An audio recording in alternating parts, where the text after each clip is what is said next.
My name is Paul, and in today's episode, I'm going to answer the question, how low should you squat? Now, squat is probably the daddy of all exercises, if not maybe the deadlift, but we'll talk about the squat today. Squatting helps you lose weight, build muscle. It also massively helps your intermuscular coordination, which is your muscles' ability to work with each other. Now, the more varied, unusual, complex the exercise, done safely for the right reasons, with good form, the bigger the benefit. That is something that I believe entirely, and I believe that it will carry you through a lot of tough times in your training, because the more complex exercises you can do under different tension, different weights, different amounts, with good form, the more benefits you will get from it. If you look at gymnasts, they're contorted in all different types of positions and they're strong as anything, and that is exactly what this basically says. Because with squatting, I believe you should go lower than 90 degrees. Now, most people do not squat to 90 degrees, but we must go lower almost every day, multiple times a day, no matter who we are. As soon as we get out of bed, we do a squat standing out of bed. We do squats all day long, picking up things from the floor, your kids, shopping, everything. So why do people train at only 90 degrees? If you need to get into your car, you've got to do a two-legged squat onto a one-legged squat and twist in. So just that simple example should show you that we should be training at lower than 90 degrees. So the lower you squat, the more benefit you may get from it. I will discuss a bit of that later on, but first of all, we've got to establish we need to go lower than 90 degrees in a squat.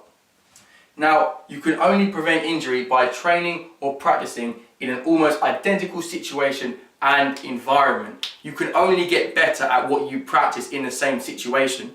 Now, I'm going to liken this, hopefully it's a good example, to running. If you run on a treadmill, if you ever run before on a treadmill and on the road, you can tell that running on the road is incredibly different to running on the treadmill. For one thing, running on the treadmill, the ground is moving underneath you. Running on the road, you're moving yourself. So running on the road, you're using your hamstrings far more than when you're running on a treadmill, because on a road, you've literally got to pull yourself forward. Your front leg is pulling the rest of your body forward, as well as your back leg pushing it. Whereas on a treadmill, you just need to push. The ground's going to move underneath you either way. So that massively affects your intermuscular coordination, your muscles firing, which muscles fire first, second, third, and how your muscles interact with each other in a particular exercise. So bringing that back to the squat, that is a key exercise we use every day. Our muscles need to know how to fire in that time frame, in that sequence, and if we don't practice it, we're going to get injured in our everyday life. You might be able to squat 100 pounds, 200 pounds, 500 pounds,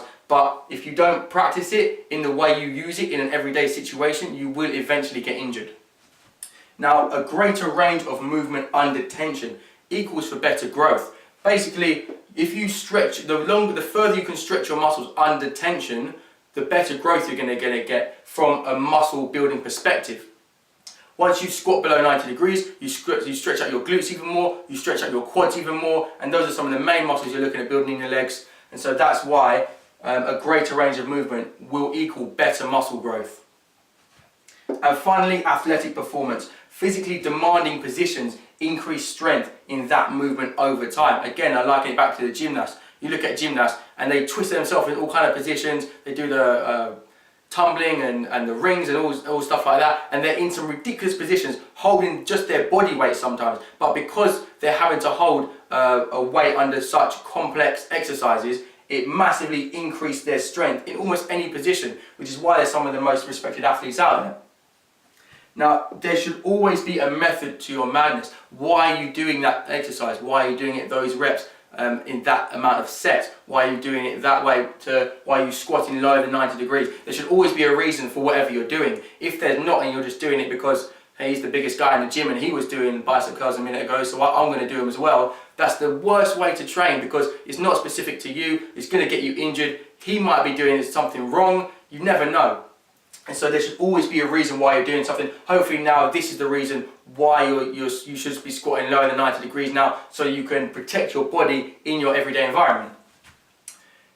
Squatting low, when done right, will give you better results. That's my opinion, and that's what I've experienced through myself and the clients I've trained and stuff like that.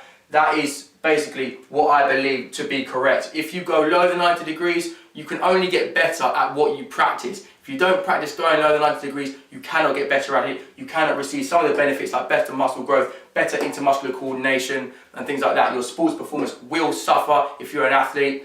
And if you're not an athlete, but you just want to try and get through everyday life without getting injured, you will end up injuring yourself if you do not train in this way. So I hope that gives you a bit more information about how low you should squat and why you really should be trying to get the most out of it as possible. If you like the video, please give it a like. I'd love it if you could subscribe. But if not, I'll see you on the next episode.